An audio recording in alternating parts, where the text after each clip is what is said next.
और शुरुआत में करना चाहूंगा डॉक्टर उत्कर्ष सिन्हा साहब से। डॉक्टर साहब, वो आ गया है, वो एसआईआर का जो जिन है उत्तर प्रदेश में, जो बहुत दिनों से बना है, कई बार अवसर, तारीखें बड़ी, सारा कुछ हुआ, लेकिन फाइनली जो एक फर्स्ट ड्राफ्ट आया है, तो अभी तो दावे आपत्तियों का दौर चलना है, फिर उसके बाद अंतिम प्रकाशन होगा। लेकिन 2 करोड़ 89 लाख के लगभग नाम कट गए हैं और 5वां वोट नहीं मिला है। तो कैसे आप, क्या इसको कैसे डिस्क्राइब कीजिएगा? यहीं से शुरुआत करता हूं डॉक्टर उत्कर्ष सिन्हा साहब। सर, ये बड़ा इंटरेस्टिंग है। जब एसआईआर प्रोसेस शुरू होके थोड़ा आगे बढ़ा था तो अखिलेश यादव ने एक बयान दिया था कि 3 करोड़ वोट कटेंगे। जब ये ड्राफ्ट आने वाला था तो हमारे मुख्यमंत्री जी ने किसी एक भाषण में कहा कि 4 करोड़ नाम कट रहे हैं। और उसके बाद चुनाव आयोग थोड़ा सतर्क हुआ, उसने 3 दिन और टाइम बढ़ा दिया और फाइनली जो डेटा आया वो आया है 2 करोड़ 89 लाख। 2 करोड़ 89 लाख। अब इसमें इंटरेस्टिंग क्या है? इंटरेस्टिंग ये है कि ये कह रहे हैं कि अभी जो इलेक्शन कमीशन ने जो अपना प्रेस नोट भेजा है, ड्राफ्ट प्रेस नोट फाइल जो है वो सर्कुलेट हुई है। इस बात को समझिए, ड्राफ्ट प्रेस नोट है, ये सर्कुलेट हो गई है लेकिन ड्राफ्ट है। शिफ्टेड या एब्सेंट इलेक्टोरेट्स जो हैं वो 2 करोड़ 17 लाख है। मतलब 2 करोड़ 17 लाख वो लोग हैं जिनके बारे में कहा जा रहा है कि वो या तो यहां से जा चुके हैं और या गैर हाजिर है,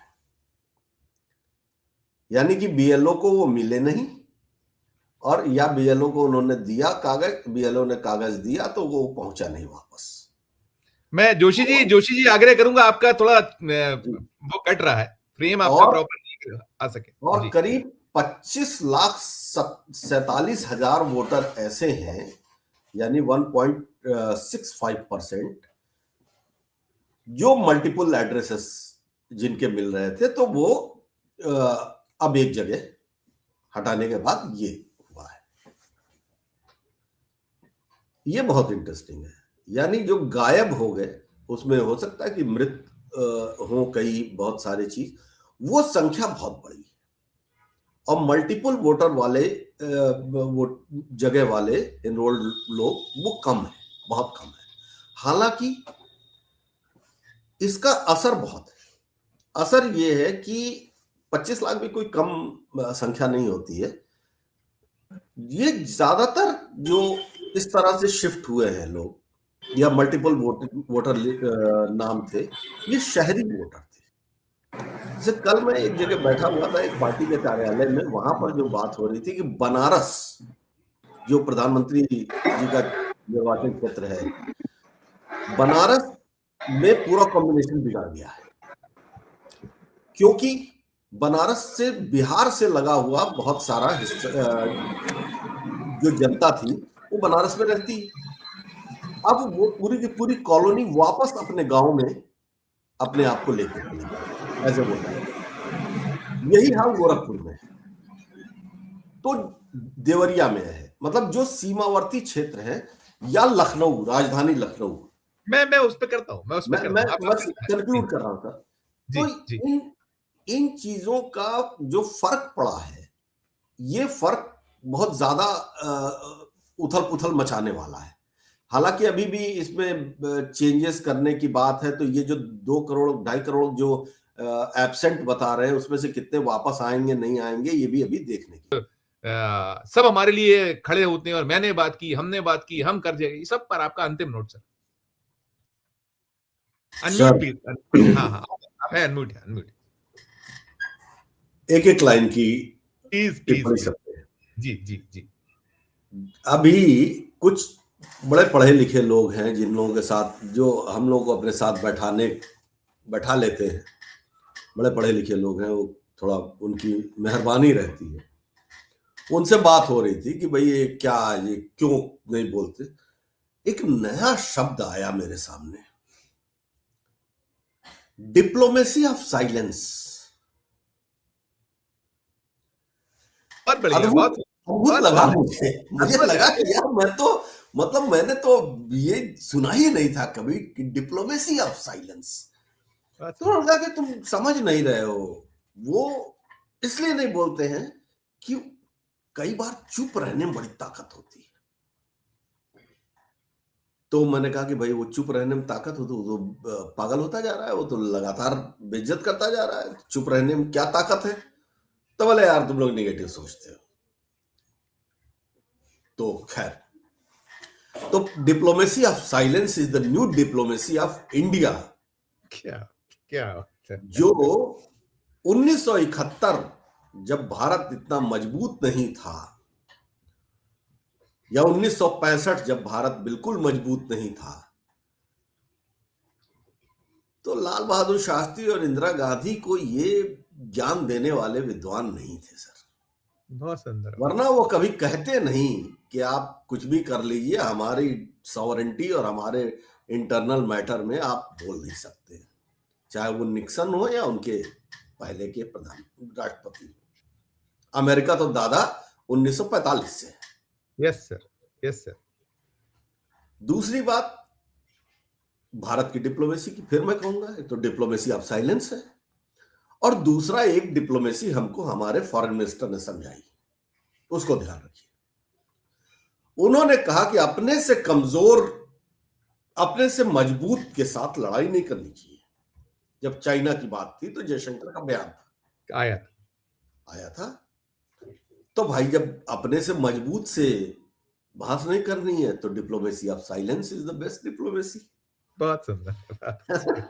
तो ये भारत की कूटनीति और भारत की ताकत। बिल्कुल। भारत देखिए, ट्रंप भी बनिया व्यापारी और मोदी जी ने भी कहा खून में व्यापार, और दोनों के बीच में बात करने के लिए एक 1 पॉइंट कितने बिलियन का पेमेंट बता देता हूं मैं, 1.8 USD million per year, 1.8 USD million per year का एक साझीदार रखा गया। इधर से मोदी जी उसको फोन करेंगे, भाई देख जरा उससे बात करा दे। ऐसे आधा दर्जन रखें, आधा दर्जन है ये तो, एक आप बता रहे हैं, ऐसी एजेंसी आधा दर्जन। माय फ्रेंड डोलांड से मेरी बात करा दे भाई, तू, तेरे को पैसे दिए मैंने। तो वो कहेगा, उनसे कहेगा डोलांड जी से कि अरे सर वो आपके कहने पे पैसे मिल रहे हैं तो बात तो कर लो। तो बोले हाँ ला बात कर।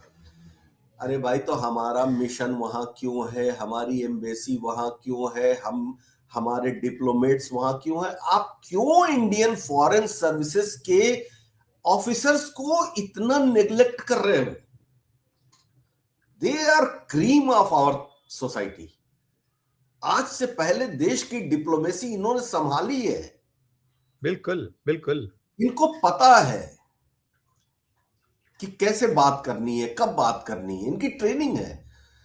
भारत की फॉरेन सर्विसेज के ऑफिसर्स को आप बाईपास कर रहे हो एक प्रोफेशनल कंपनी से। तो एक तो डिप्लोमेसी है। तीसरी बात ये कि आप कह रहे हैं कि नस दबी हुई है। साहब क्यों नहीं दबेगी? एक वारंट है, उस वारंट को याद कीजिए। वो किसके खिलाफ है वारंट? बिल्कुल बिल्कुल, भारत के सबसे धनी व्यक्ति के खिलाफ है। दुनिया के 10 बड़े धनियों में से एक। वो तो 9वें नंबर के हैं, ठीक है, लेकिन भारत के तो सबसे धनी हैं। और उनकी मेहरबानी है। भारत के सारे पोर्ट, सारे एयरपोर्ट, सब कुछ उनका है। सबका मालिक एक। समाप्त कर दीजिएगा प्लीज, सबका मालिक एक।